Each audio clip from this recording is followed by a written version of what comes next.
Hi guys. So today I quickly wanted to talk to you about the grain delay, which I think is a amazing device from Ableton. Grain delay is a device that will split the affected signal into small bits that we call grains, and by adjusting the size of these grains and their pitch and everything, you can get really creative and get super interesting results. But it's also a basic delay in which you'll find basic features of every delay. So you have like the dry wet, which is going to be the original signal, and the wet being the affected signal. You can adjust between the two to get the results that you want. So I created this basic sound, and you'll hear the delay coming in. Here you have the time at which you want the delay to happen. In sync mode, you have like those basic division of time.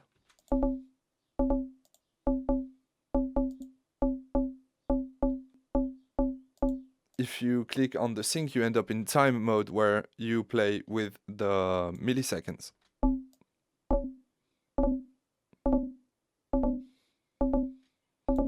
So you kind of adjust manually. When you're in sync mode, you also have like this percentage here, which is gonna drag the delay a bit late or a bit early to get interesting feeling in your delay.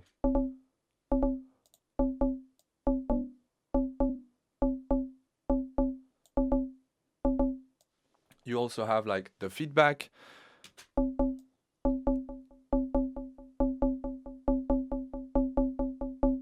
which is feeding even more signal to the delay. And then you have like the more advanced or more unique features of the device.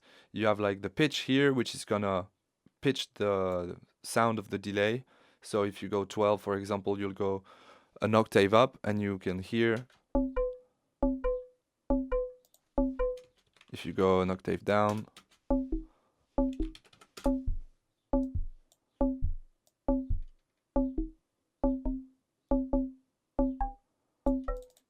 basically you get all the pitches that you want. And you also have like the frequency here, which is gonna adjust the size of the grains, creating different results. And it's really there that you can start to be really creative, and where it's separating itself from a usual delay.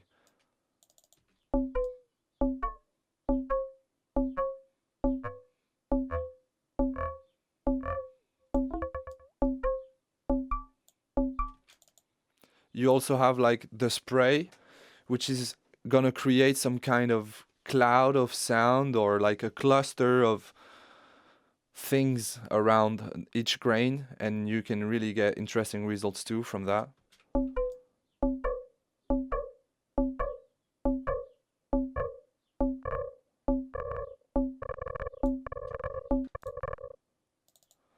Pretty crazy.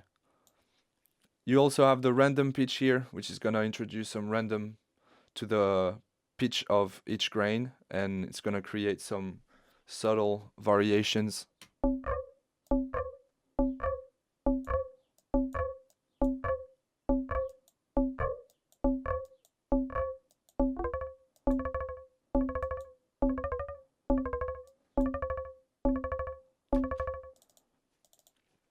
And so you can really get creative with all these different settings, going for a different pitch, going for a different feeling.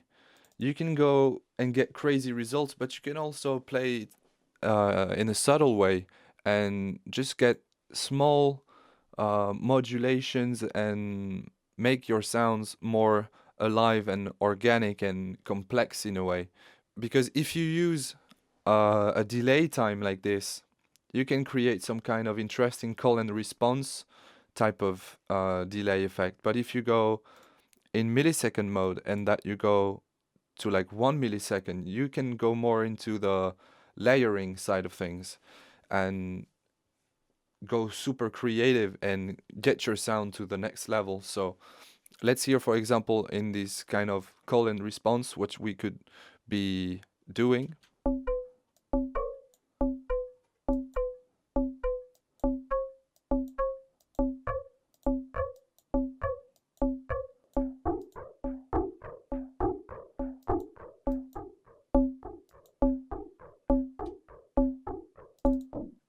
And now let's try to go more into the layering side of things. Maybe I will pitch down the signal so we kind of add this low layer to the sound.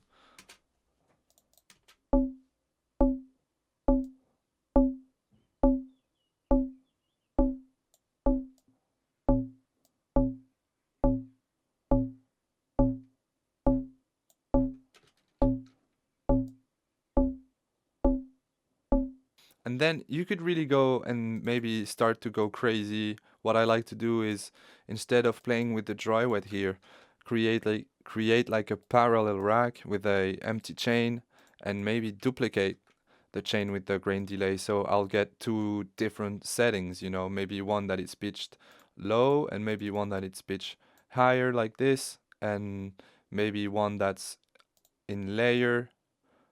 You know what? Let's go crazy and let's have the other one play as a layer too.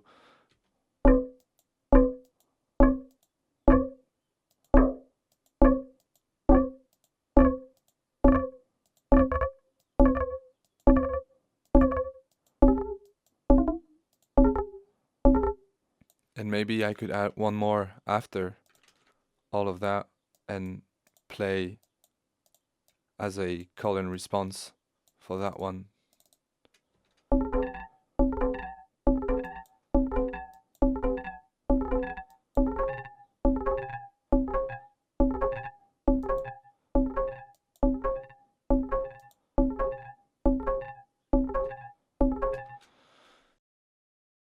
Oh, and one thing I almost forgot with the grain delay is that you have this XY window here where you can select one effect to be on the Y.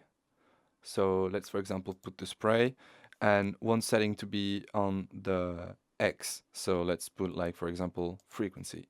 Then by adjusting this, you'll see that it's moving both the spray and the frequency.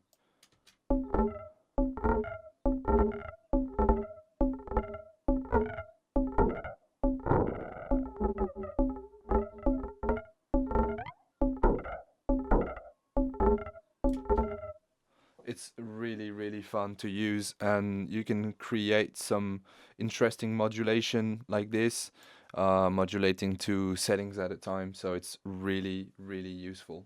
So grain delay is super interesting. You can get super creative. You can go for subtle modulations, but you could also go super crazy. You just have to go through the factory presets and just see how um, crazy the different results you could get.